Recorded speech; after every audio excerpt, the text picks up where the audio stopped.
Welcome back, fellow armchair generals. We're going to continue with playing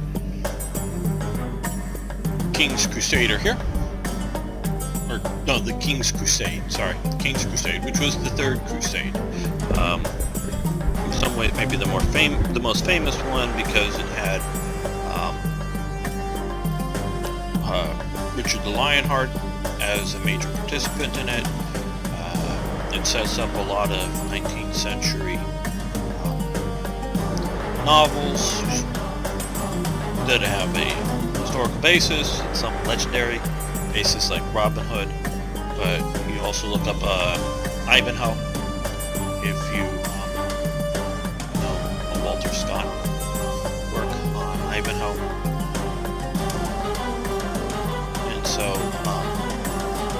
you get that, maybe see the movie. Okay, so, but just we're going to be talking about the Crusades and how they happen historically, how they affect things today.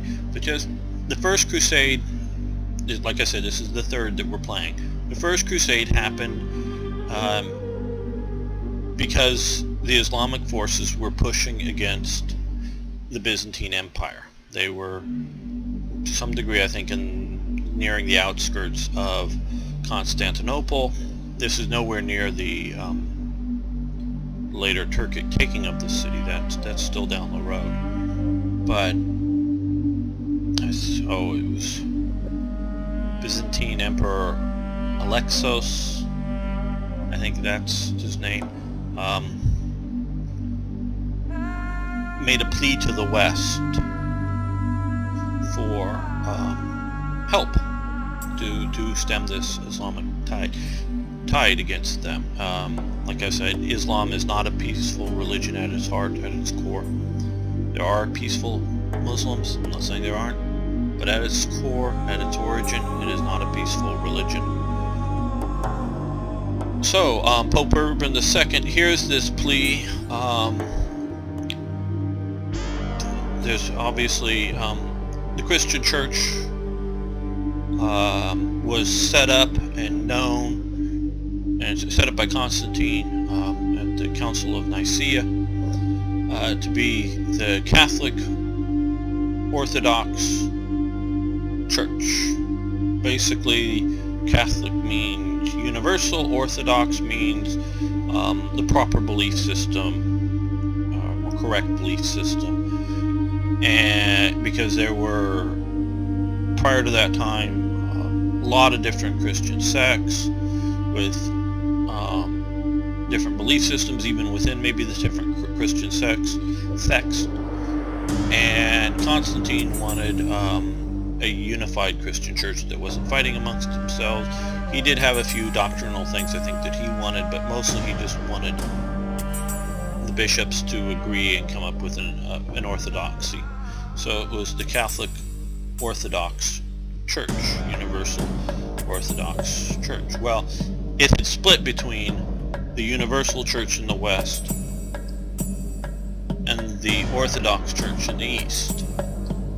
Urban and many of the other popes wanted a reunification. It's been a long dream, and obviously each side thinks that the other one will come more to it than the other.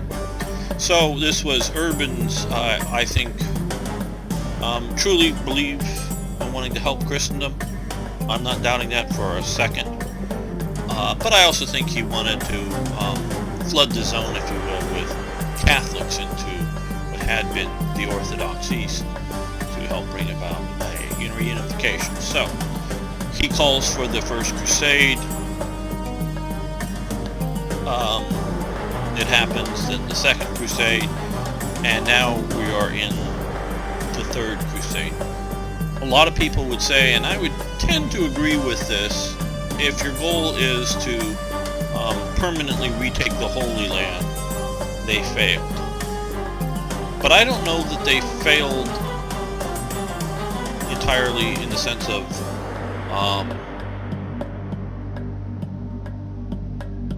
helping to stem the tide of the expansion of Islam. Meaning the effort that Islam had to deal with the Crusades for hundreds of years, and the whole holdings of the Kingdom of Jerusalem and others diverted a lot of their effort that would have been pushed against Byzantium. The whole crusade, we think of it as the multiple attempts to retake Jerusalem in the Middle East, but there was also a crusade in the East coming out of this, the same thing often done by the Templars in the East, and that's as in areas of like Prussia and Lithuania at this time. And so this was not just a focal point in one location, so it helped divert the thing. So we're going to get to the game. We're going to try playing on normal. In the last decades of the 12th century, nearly 100 years after the siege of Jerusalem, the gains of the first Crusaders had been lost, and the Crusader kingdoms lay in ruin. The Saracens were united under the command of a brilliant leader, Saladin, who was at that time the Sultan of Egypt. Saladin had retaken Jerusalem and waged war on the Christian armies in the Holy Land. About Kurds, he was a Kurd, not an Arab. In response to this threat, Pope Gregory VIII called for a new crusade. The crowned heads of Europe once more gathered their mighty armies, and the King's Crusade began. For the King of England, Richard the Lionheart, who did not carry this was a chance for rebirth and conquest, thing that no one a chance to change history. Wear that big super heavy armor either. Totally unrealistic. Sorry. Okay. I've started this first scenario once before, so I sort of know what's going on with just the starting setup. I haven't completed the first scenario even yet. While it's loading here. So while it's loading here, so what was it, Pope Gregory? They just said to push this. So there's definitely competing goals and agenda. This is a representation of the Holy Land at the time of Richard the Lionheart and Saladin. You will require more soldiers to fight the upcoming battles. Click on the Recruit button and hire. Here you can recruit new units. Okay, so these guys right now, but we can sell them, I think, so get a little bit more.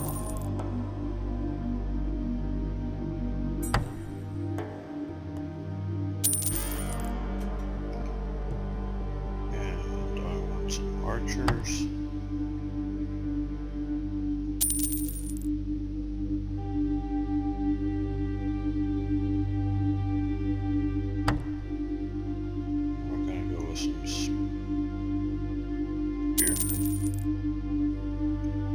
Hopefully that will do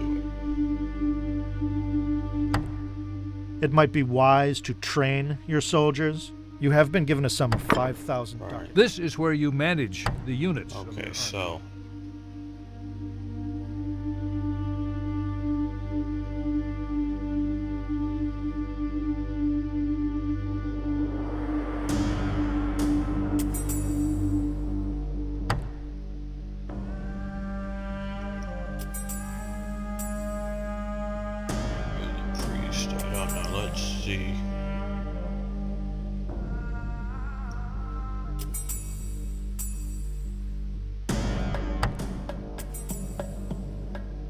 let us pray.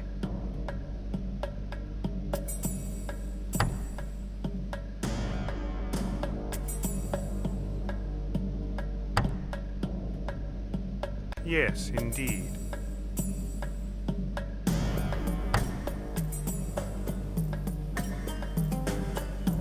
this unit will with the captain. Yes, my king.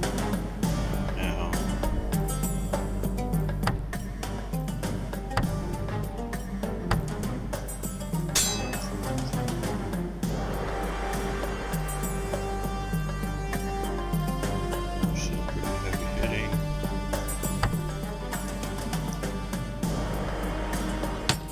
their armor. Their armor.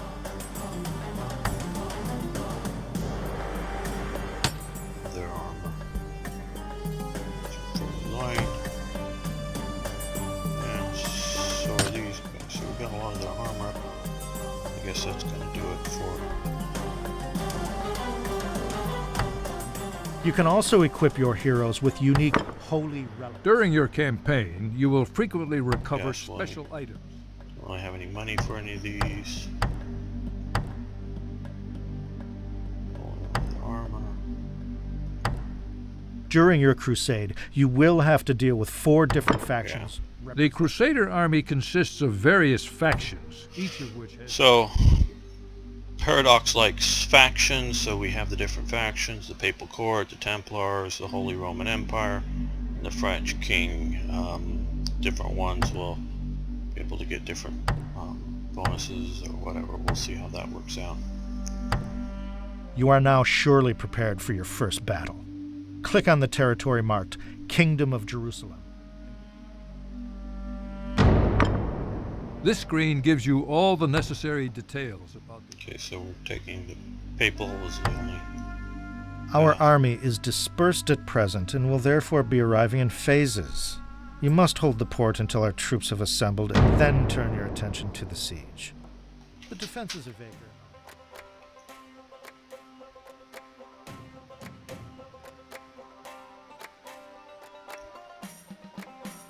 I decided to go with a sort of high value, smaller number of units over lots of weaker units.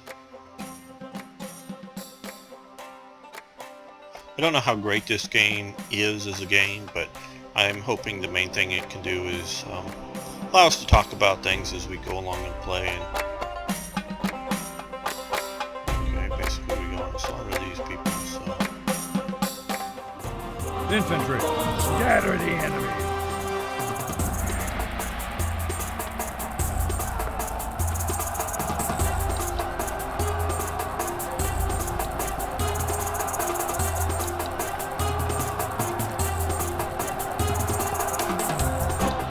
Saw in the previous episode, the troops can earn traits.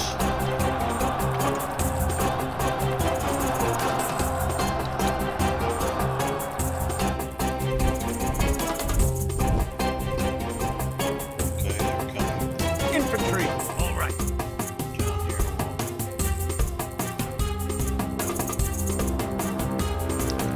This is where the additional troops will arrive. We need to hold that. Yes, my lord. Infantry. Yes, my lord.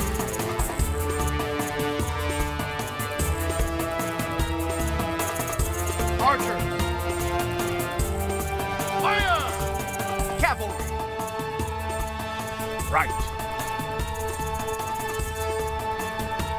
Infantry. Yes, my king. Infantry. Right. What do you need from us? Protect our leader! Attack! Archers! Fire!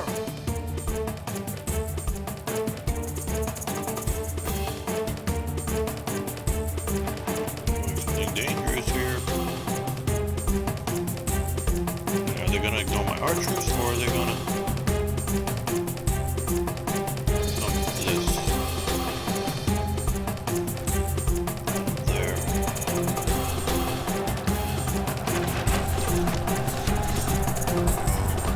Danger. This isn't necessarily very good. Okay, all these guys are coming. Great.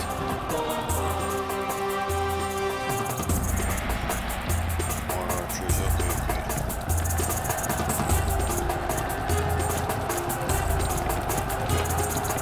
Infantry. Crusaders. Archers.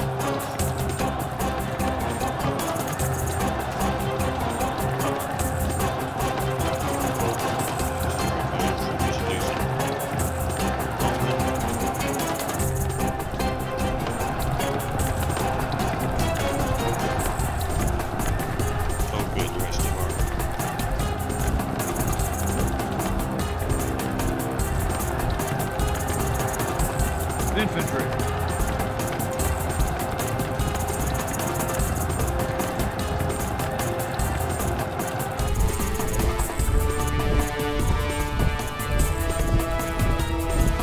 Okay, we're all here.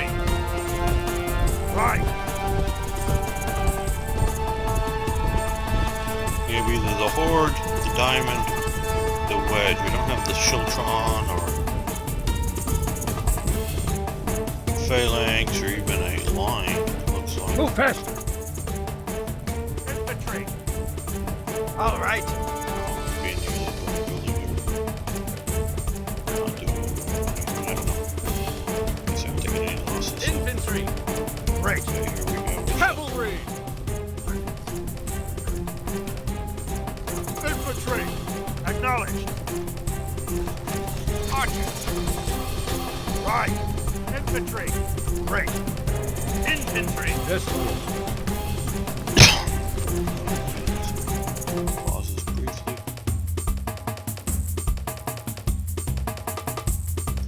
Okay, infantry. Archers, okay. Infantry. Absolutely. Infantry. Yes, my lord.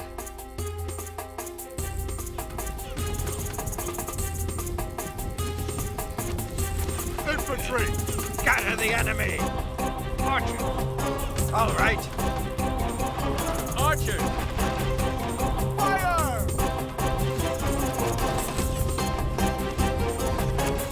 Infantry. Right. Okay, so Cavalry. Horsemen. We die for the cause. Archer. Fire! Archer. Readjust Fire. targets. Infantry. Infantry. Great. Archer.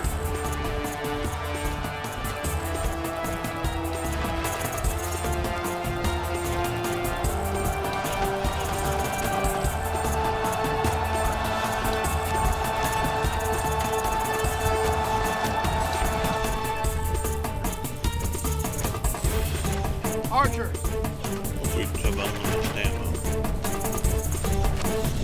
Ready to turn. Prepare to die. Infantry. Scatter the enemy. Archer. Okay, All right. I'm gonna start moving. Archer. Don't know if we can hurt Now. any people with our arrows, so Infantry. being a little Yes, cautious with them. Infantry. Absolutely.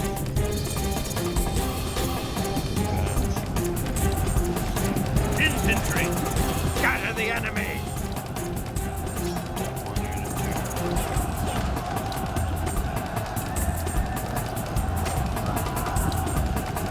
The archers just aren't gonna melee like the knights would with the horses.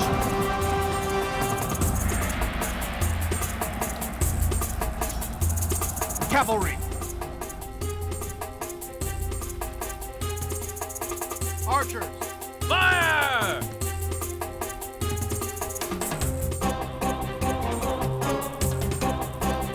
Right. Archers. Acknowledged. Infantry acknowledged. Cavalry. Okay, we've got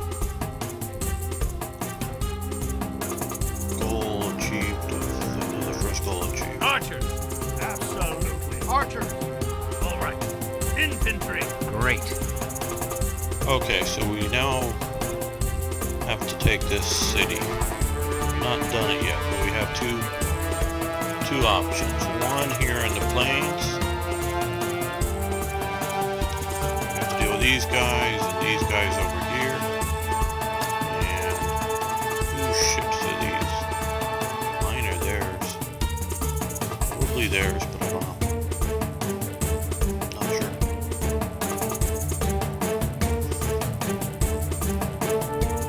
I'm going to come up here. Nice little plateau. Well, the advantage of height. Hopefully we'll have the advantage of Cavalry. better Yes, my position lord. to deal Infantry. with. Move faster. Infantry. Absolutely. Infantry. Acknowledged. Archers. Absolutely. Archers.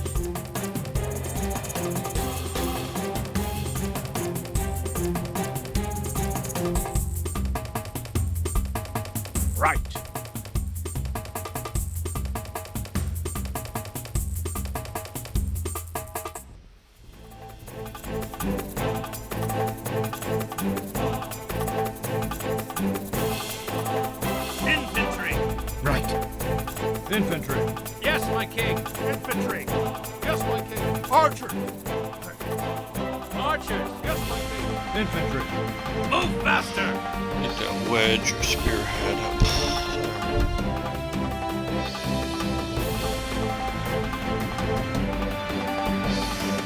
And we'll also be able to attack them potentially from a position of height as well.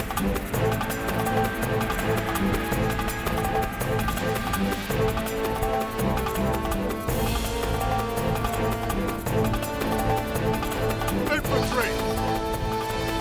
Although I haven't been doing it well, the key is to have all the units coordinate and attack approximately at the same time in a good tight formation. Archers. Absolutely. Infantry. Yes, my lord. Cavalry.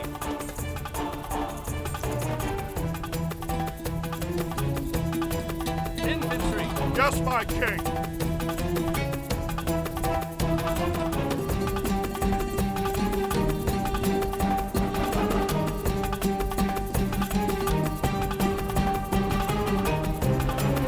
Cavalry. Great.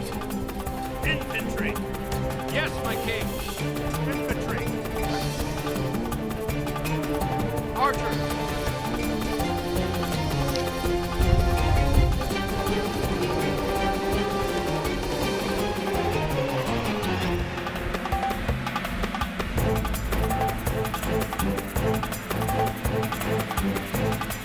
Now, Christendom has been in the Middle East Archers.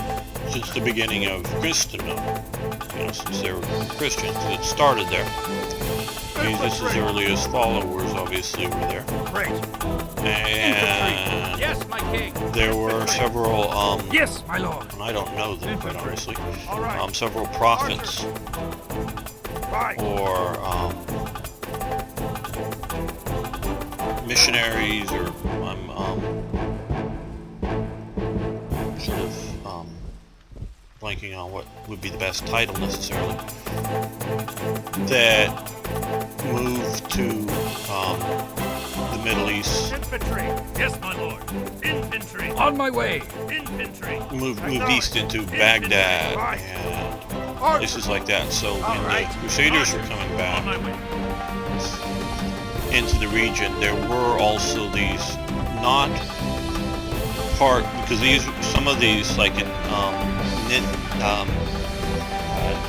Libya, I'm trying to remember some of the other areas, like in Move faster. in Iraq, what is today Iraq, All right. they weren't part of the Byzantine or Roman world, so they were never part of the Catholic Orthodox Church that I was talking about earlier.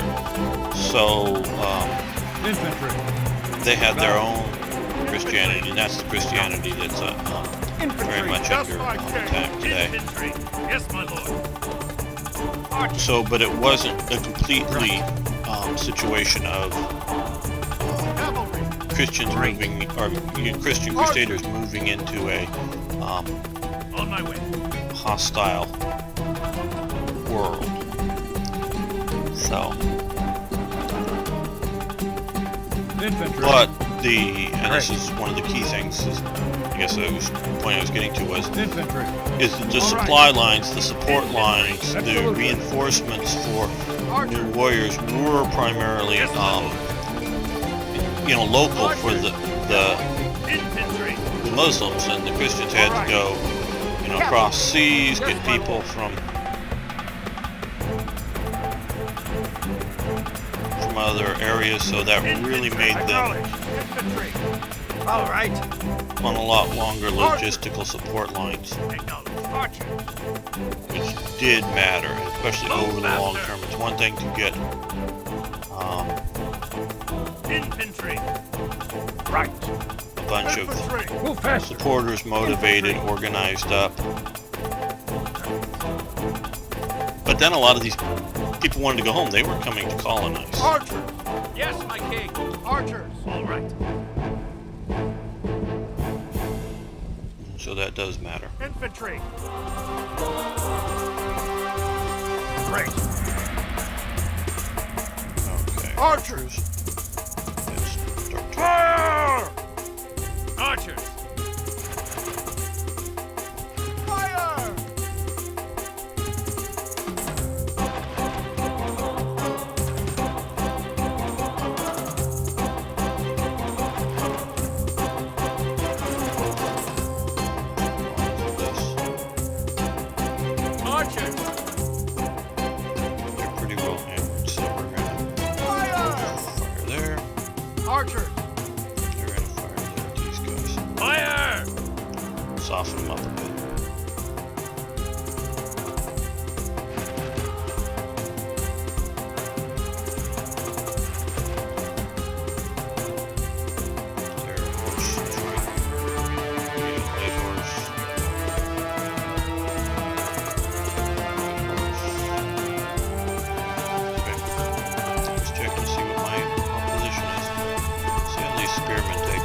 we do?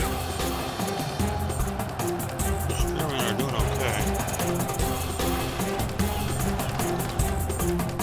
I really didn't think this part of the battle we had any real chance of losing. It's more just want to win it with little or no casualties.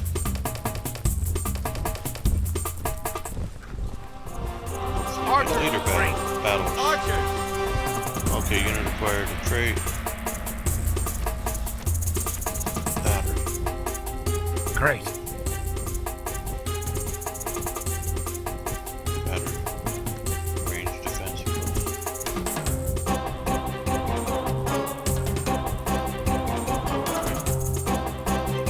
Infantry! Absolutely. Infantry! Great. Archers! Yes, Just my have lord. to come down and occupy that. Infantry! Great. Infantry! Yes, my lord. Archers! Right. Infantry.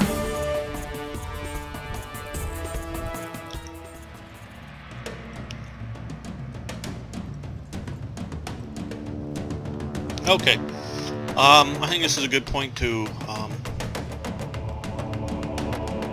end this episode here. We've achieved the first two objectives. We'll continue with the next one in the next episode.